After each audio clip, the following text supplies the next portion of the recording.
আমি মনে করি এই রায়ে আওয়ামী লীগের যথেষ্ট পরিমাণ তারা ব্যাকফুটে যাবে।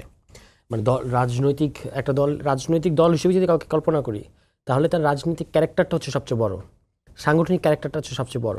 আওয়ামী লীগের আর অবশ্যই রাজনৈতিক, আপনি তার যে ধরনের তৎপরতা আমরা গত 1 বছর দেখলাম, তার কিন্তু আর কোনো রাজনৈতিক ক্যারেক্টার অবশিষ্ট নাই।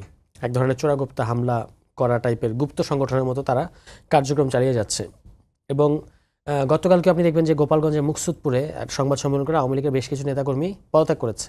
আমার ধারণা এই ঘটনা আরও বাড়বে, যতই দিন যাবে তত আরও বাড়বে।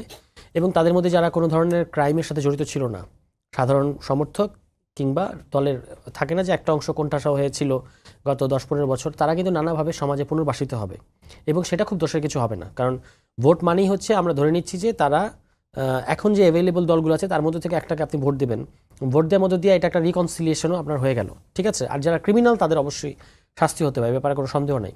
ফলে এই রায় না শুধু গত 1-1.5 বছরে আওয়ামী লীগের রাজনীতি অনেকটাই, মানে রাজনৈতিক যে আপনার গ্রাউন্ড সেটা অনেকটা নষ্ট হয়েছে। এবং এই রায়ের মধ্যে দিয়ে সেটা আরও ব্যাপকভাবে হয়েছে। মানে তাদের আর কোনো রাজনৈতিক, আপনি যেমন দেখবেন ওই 96 তাদের কামব্যাক করার কথা যেটা বলা হয়, 96 তাদের আসার এর আগে একটা মুক্তিযুদ্ধের সাথে তাদের মানে নামটা জড়িয়ে আছে।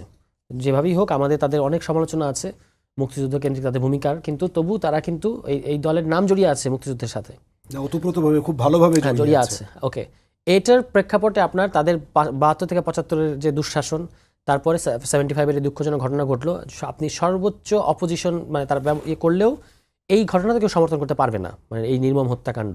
তো সেইটা ঘটার কারণে তারা 21 বছর পরে কামব্যাক করতে পেরেছে। এবং জিয়াউর রহমান সাহেব যে আবার তাদের রাজনীতি করার অধিকারটা দিলেন, তখন শেখ হাসিনা এসে যেভাবে আমার বাবা আমরা ভিকটিম, আমার পরিবার ভিকটিম, এটা বলে যেভাবে রাজনীতিটা করতে পেরেছেন, এখন কিন্তু প্রেক্ষাপট সেটা না। কারণ শেখ পরিবারের কেউ এসে এটা বলতে পারবে না যে মানে আমরা ভিকটিম, কারণ এটা আপনার চোখের সামনে কী অ্যাট্রোসিটিসগুলো একেবারে পরিষ্কার।